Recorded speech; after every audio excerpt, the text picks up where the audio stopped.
name of the Father, God, the Son, Jesus Christ, and the Holy Spirit. I release this Ao Naga Illuminati book written by Sentiakum Yaden. I release for all of us.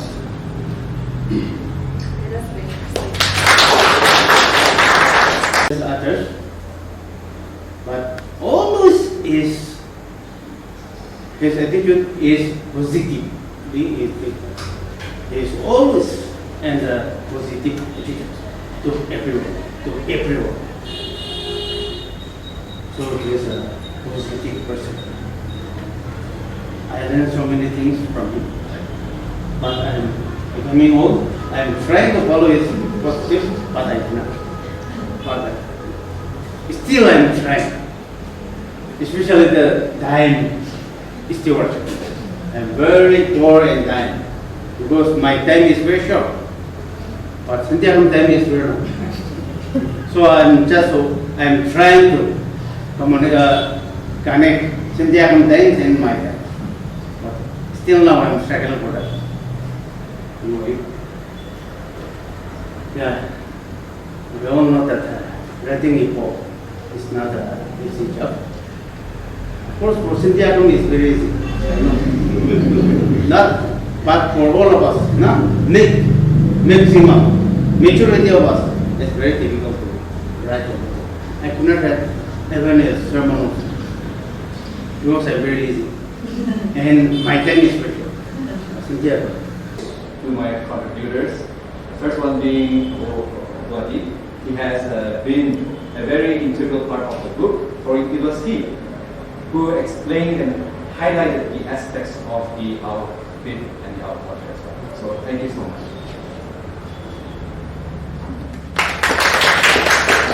One who presented and helped me with the poem narratives is Kumyu. He is a friend and former classmate of mine. Thank you so much. Amen.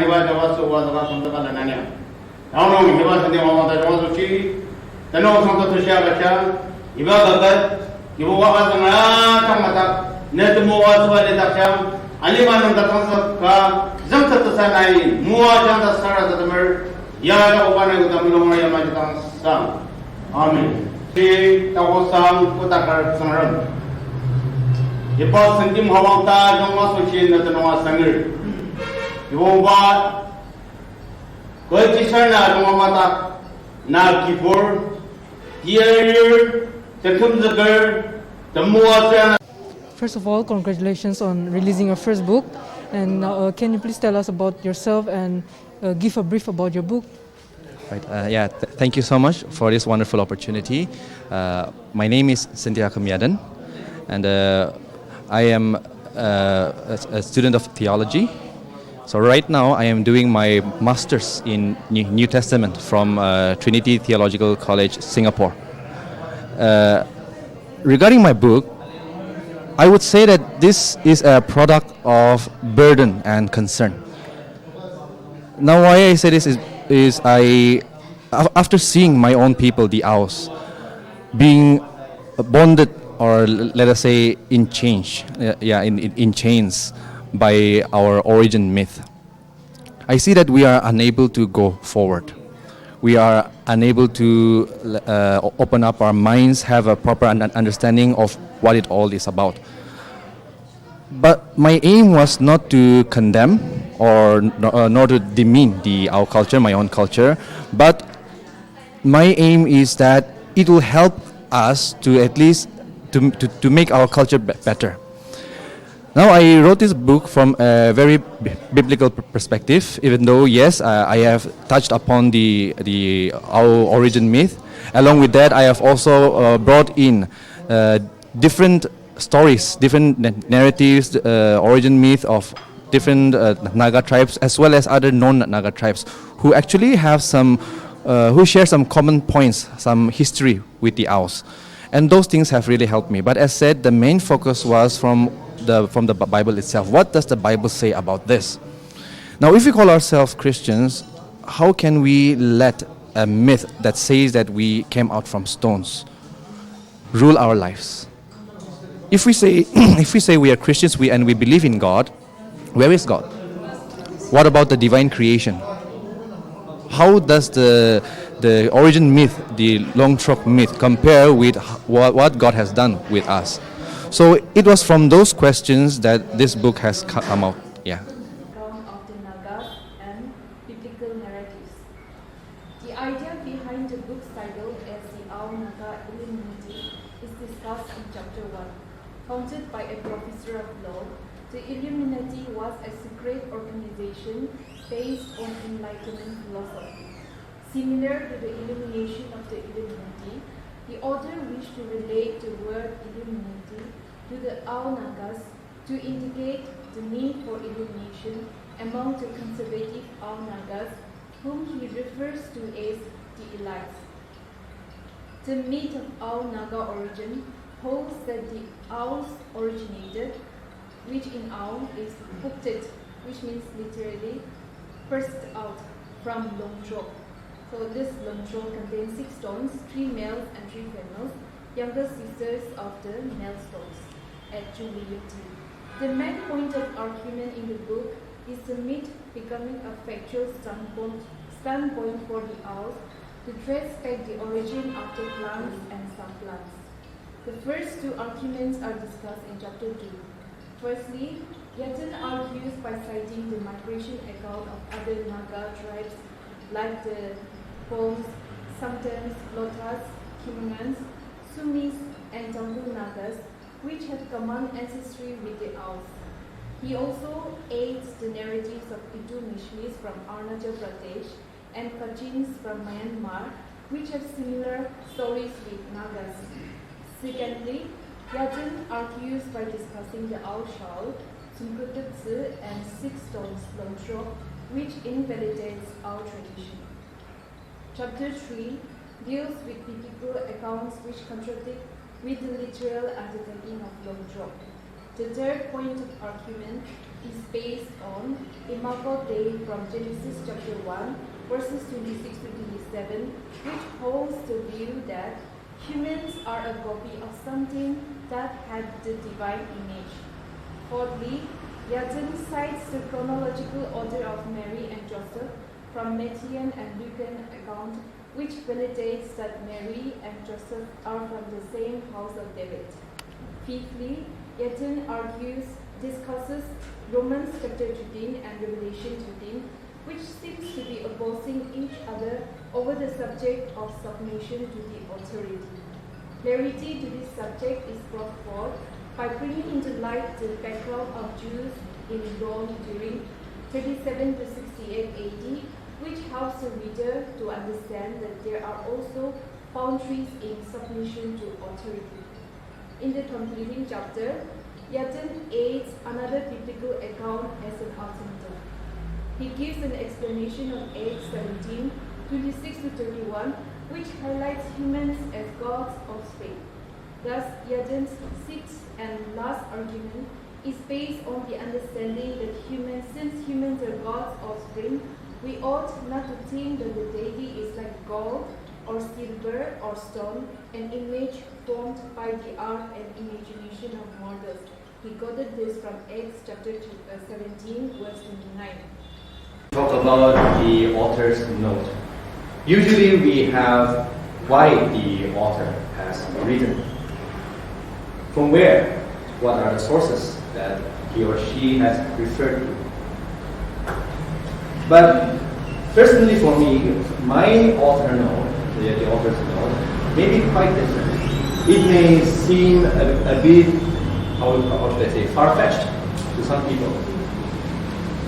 But it all started not just a year ago, not just 2 years ago, but it started quite a lot of years ago, maybe even more than a decade as well. Now why I say this is the reason that I had witnessed and I believe all Ao Nagas and maybe even other non-Aos who have studied the way of life of the Aos may also agree that we are not a free people. We are under bondage. Now there are different types of bondages, but for us personally, ours is a cultural bondage. It is from within. It is no external forces. And I believe you will all agree when I say this that our greatest enemy is not external enemies, but the enemies within, our internal enemies. So with that burden, I just started to study a bit. Then this hit me. Why do we call ourselves Nagas? Ao Nagas, Lota Nagas, Simi Nagas. Why do we put that Naga? There is something common that we share. So for this book, the Ao Naga Illuminati, as the chairperson has also said in her review, the word, I wish to dwell on the word Illuminati, to be enlightened. We are not given the opportunity, we are not given the way to move forward in order to be enlightened. We are not allowed to cross a certain border. No, do not. That is a taboo. The books which I have referred to, some of it have mentioned very clearly that they were not allowed to venture into that area of study. There were different groups who barred them, but it was clear that they were not allowed to venture into that field. So they themselves were unable to go for an in-depth study. What is to stop us? The same thing said, but what is really to stop us? It is just our own cowardice. It's our own cowardice. So from that point, I just say, damn them all. Let us go forward. If it is the truth, we should be ready to compromise everything. So the first thing I did for this book was to just compare if there are any common points, I'm not saying there are, if there were any common points among the Aos along with the other tribes. And very luckily, and I was very happy to find that we had not just some common points that we share, but even similar stories. I will not say same, just similar, because the names are all changed. The Sandals, for example, they have a story similar to the Aos, which we will find in the book, so I will not go into details there. I agree that there are many good things in the Ao culture, and we can learn from all those things, which of course again is shared by other tribes as well. How do we address each other? We have titles. How do we address our elders? Respect. Those are all beautiful things. But at the same time, those are just little things compared to the giant that holds us, that especially holds the Aos entrapped in their own, shall we call it, well. We are frogs in a well. We are not willing to come out. Even if we are willing to come out, there are consequences, and they are not predictable. So with all those things, the only way that I thought that we can be free from is the truth. Now when I say truth, I mean Jesus Christ. You will know the truth, and the truth will set you free. And yes, indeed, for me personally, it has set me free. For I am no longer influenced by any other myths. Good to know the myths, but yes, don't let it run your life. If we are Christians, and if we profess to be Christians, why do we believe that we have come out from stones? Where is God's act? Where did God do something, or maybe He may have spoken out, as we know in the creation story, God said, let there be, let there be. So spoken. When did He speak something that we come out from the stone? There is nothing there. Who was there to record when people came out from the stones? I said there is nothing wrong in this. But we have gone too far. And now, this is just maybe just a theory here. We have gone too far that we are now unwilling to humble ourselves and say, what we have done in the past is wrong. It's just when will they also realize, as Christians, that what they say, what they hold on to, is not the truth? And it is this myth that they're using to drive the Ao community. Yes, driving. They are the driver. They're leading us. We have no word. We are just passengers on that bus following them. But when will the passengers stand up and say, we are going the wrong way? Turn around. And that is where the title of the book comes, Divergence from the Ties of Restraining Cultural Elements. It is not just cultural elements, only the parts that restrain us. We need to be diverted. We need to change our direction.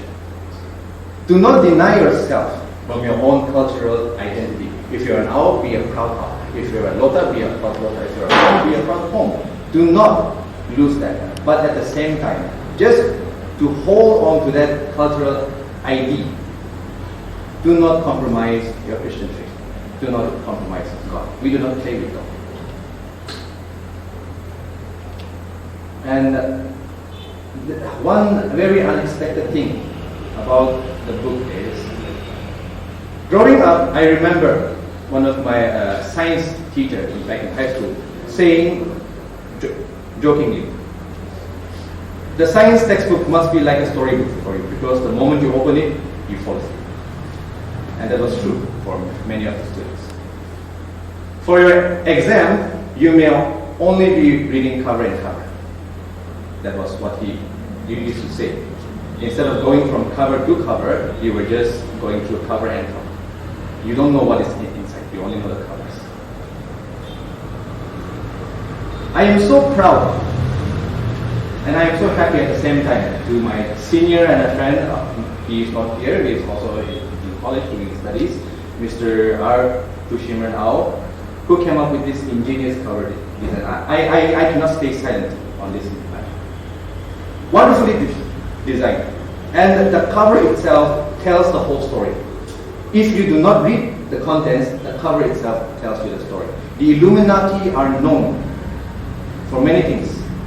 From all those things, one thing is sacred geometry. They use geometry beautifully. The front cover, you will find it. He has given all his time, his mental abilities to come up with beautiful geometric symbols.